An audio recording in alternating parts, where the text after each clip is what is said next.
So we've heard from Matthew and his organisation Hope Not Hate. Here in Ireland, we have our own version of that. We have many versions of that in Irish organisations. And we're going to hear now from Mark Malone, who is a lead researcher with the Hope and Courage Collective, who are here based in Ireland and doing, again, anti-racism work. Thanks, Karen. Yeah, and thanks to Mayan and to Matthew for the previous contributions. They're really powerful. I'm Mark Malone. I'm with as Karen said, the Hope and Courage Collective. And we kind of work with communities across Ireland and civil society across Ireland to help us all stay kind of grounded, caring and resilient in the face of far-right bigotry and extremism. I guess what I'm going to cover today is it perhaps in some ways seems less personal, but actually it's to pull at some of the threads that have come up already. What we've seen recently in Ireland, I'm sure many of you will be aware of recent protests around kind of anti-migrant protests. And one of the things that we've been looking at, and certainly my work is to try to understand the role of social media platforms that many of us actually use in our day-to-day lives, and how those have been used as kind of main drivers for promoting division, promoting hatred, and promoting racism. You know, I'm sure many have seen on the platforms that you use, protests and screen grabs, and some things are fake stories. And I guess what I wanted to look at is, like, when we talk about platforms, I guess what I'm bunching in together is a range of things like TikTok, Snapchat, YouTube, Facebook, Twitter, probably missing a couple there. But generally, when I say platforms, I'm talking about those as a whole. And actually, it's really useful, I think, for us to think about what are social media platforms.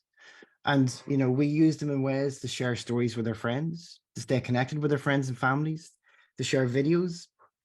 And that's how platforms themselves will tell us what they actually are. You know, they say this is the things that we're about.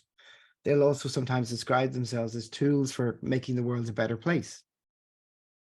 But what social media platforms don't tell us is that actually at their very core, they're designed to impact and change the behavior of users, to change your behavior, to change my behavior, to change all of our behaviors.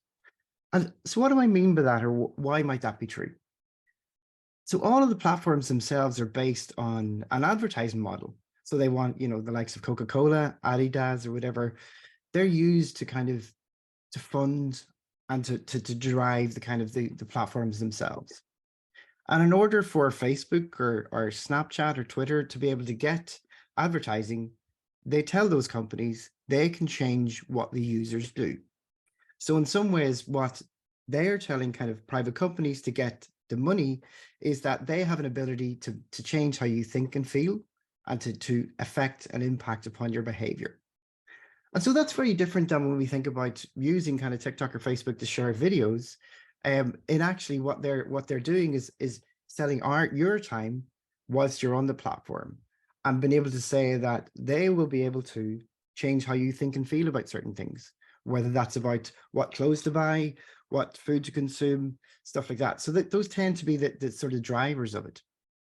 And so as part of that, the platforms evoke kind of strong emotions in order to keep your attention, in order to change how you think about a particular things, even to get you thinking about something. That's part and parcel of what the platforms are themselves.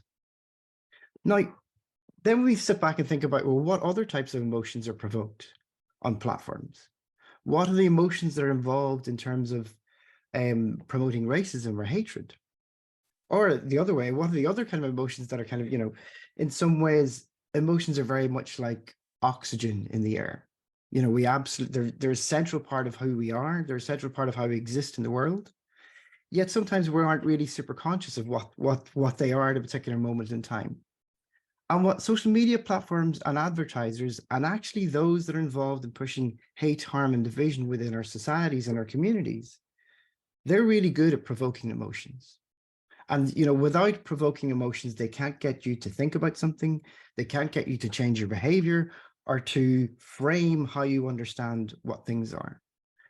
So in some ways, what we need to do, and what's really useful, is kind of thinking through, well, what are the types of emotions that are being provoked by this particular thing that I'm seeing at the minute?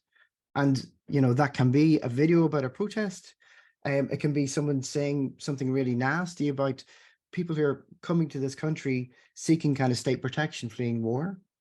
Or it could be, how do you think about Diet Coke? In some ways, the mechanisms by how our emotions get triggered are the same. However, the impacts are very, very different. It's a very different thing to be, made to think about whether I should consume this drink over another drink. And it's a very different thing than to be forced to think about and emotions around about, should I like or should I direct anger towards other people in our communities? And I think, this bit of the social media's companies being at the root of a lot of the problems and a lot of the driving energies, I guess, around kind of racism is something that we all have a power to break, and you all have the power to break. And to go back a little bit to what our previous speakers were talking about, is that idea of like being self-aware, helping each other to be more aware, I guess, of the types of emotions that are being stirred inside of us whenever we're seeing content. That bit of being generous, not just with ourselves, but being generous with ourselves is really important. I think what Matthew talked about in that sense of, having kind of dignity, but actually being generous to others as well. In that bit of, thinking through, well, why is someone trying to provoke kind of fear and anger here? What is gained from that? And how does that sit with the sort of values and dignity that I have, that you have, like the things that we value ourselves, which is care, love, solidarity, respect. And other practical things, I guess, is like to think about what it is before you share yourselves, to think about what emotions am I seeking to trigger in other people, or even accidentally by sharing this, what am I triggering in other people? What does that collectively contribute to, either collective senses of love, care, and solidarity, or collective anger and resentment directed at and through racism, etc. So yeah, I guess part of that, to go back to what Matthew said at the start, kind of knowing what you stand for. What are the things that are important to you? What are the values that you want to nourish in yourself? And how are you going to stand beside an ally and with others who are targeted via racism or other forms of oppressions and hatred? And actually taking that step around being courageous is kind of key in that as well.